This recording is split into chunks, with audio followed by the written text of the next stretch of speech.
My name is Ruto. I'm the founder of the Scrutiny Architect. Jina langu ni Mike Njoro na mimi ni mkurugenzi wa kampuni inaitwa MTS Inventive Solutions. Kazi yetu ni kupeana solutions za event space, na leo nimekuwa nikihusika katika hii conversation ambayo imekuwa ikiendelea, inaitwa the Scrutiny Architect, na hii ni viongozi ama founders wa biashara tofauti tofauti ambao wamekuja pamoja ili kuweza kuweka akili pamoja, na tumekuwa tukiangalia maneno za pesa, kitu tunaita finance, people and operations. Na wakati tunaangalia hizi area tatu za pesa, za waajiri wetu ama watu ambao tunawaajiri kazi, na pia mambo ya operations, hizi ni mambo ambazo zina affect biashara kwa njia kubwa sana. Kwa hivyo wakati tumekuwa tukiziangalia, tumeweza kufanya hesabu hapa na pale, kwa sababu kila biashara inahitaji kujua ni pesa gapi ambazo tunatengeneza na ni pesa gapi ambazo tunatumia, ili tuweze kujua are we in business or not.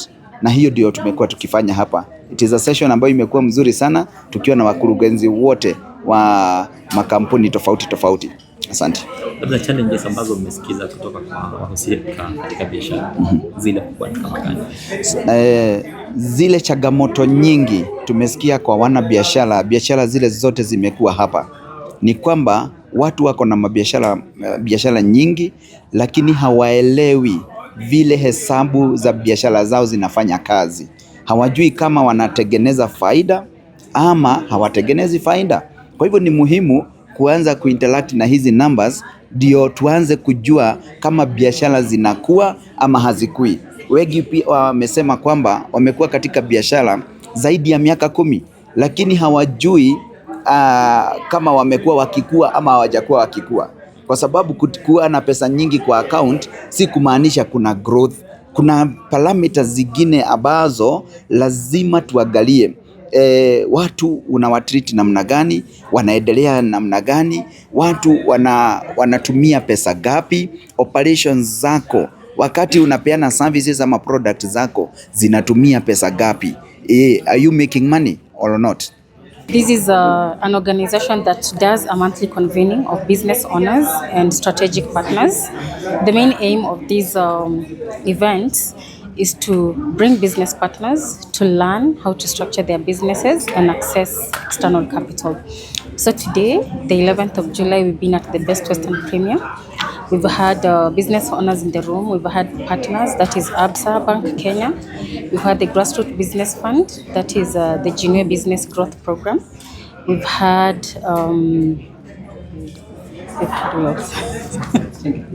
it's okay.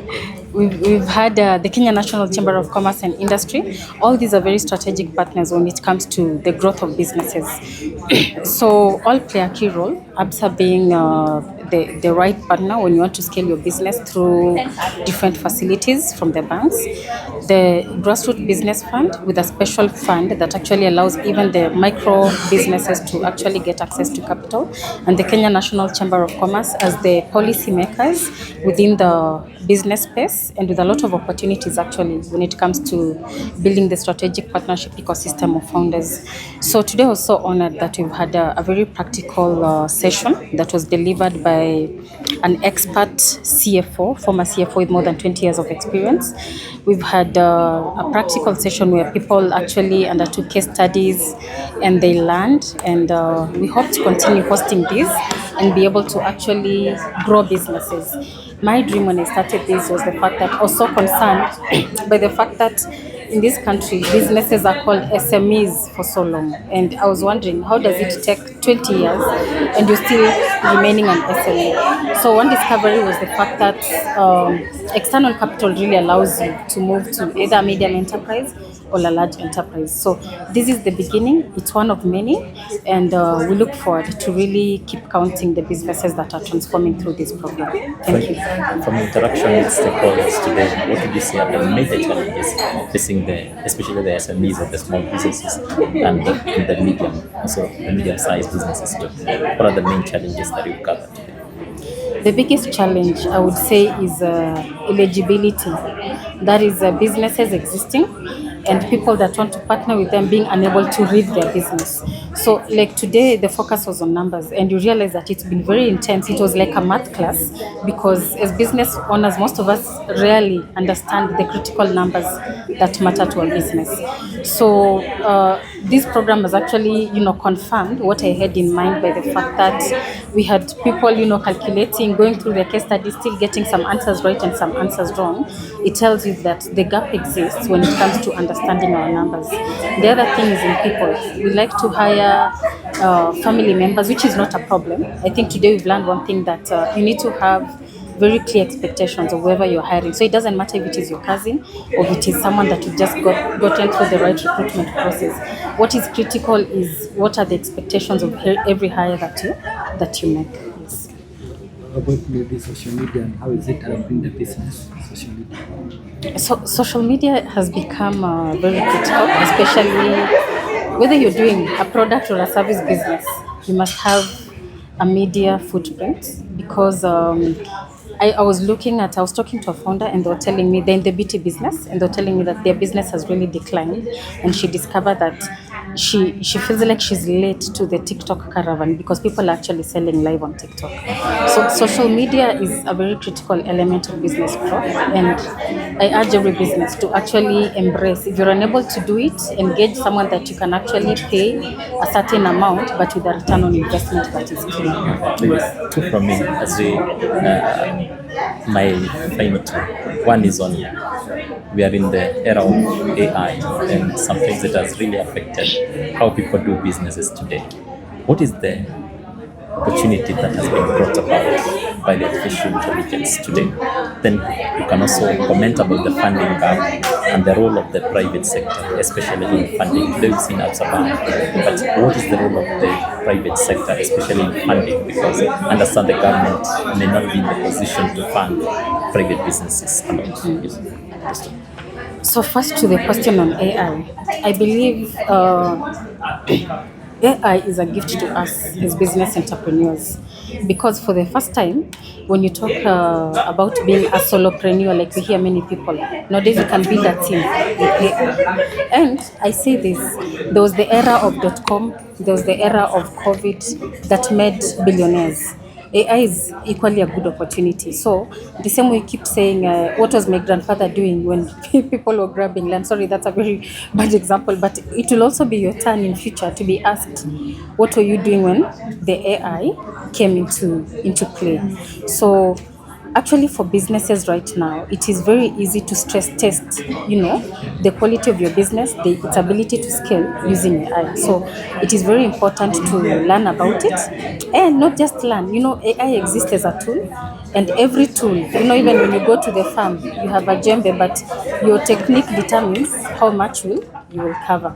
So even in future, we'll be holding some workshops on AI, and businesses can come and actually learn how to implement. When it comes to the role of the private sector in deploying capital to businesses, there's a lot of capital, so much capital. The only challenge is businesses that need to be funded are not ready for investment. And again, I go back to the reason why we are hosting the Scrutiny Architect Convenience is to ensure that as a business, you know where you stand.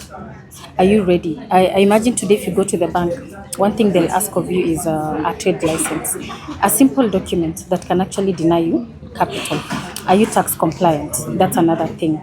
So if you really want to scale, you have to put your house in order. And you don't start when you're big, you start when you're small so that you can anticipate the costs and plan for them. Thank you. My name is Patricia Mburu. I'm an SME cluster manager at Absa Bank, taking care of a region in Nairobi. I am very passionate about SMEs, and I'm happy for this session where we get to speak to entrepreneurs, and especially women, about how they can thrive in business, just to affirm to them that through ABSA they get to access finances, they get to access networking forums, coaching and markets.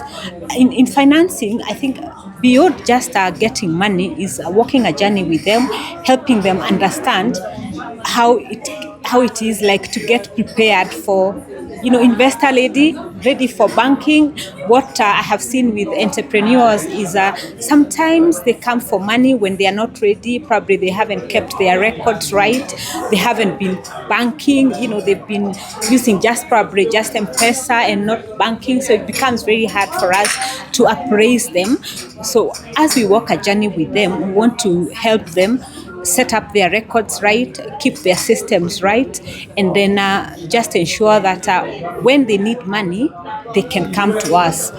So we don't want to wait until that point when they need money. We want to have an engagement with them early on. So we do a lot of networking sessions with them, and it is in such places that they get to meet with people who need what they are offering and who have what they need. So within those networkings, then I realize that our customers, get suppliers, and they all win together.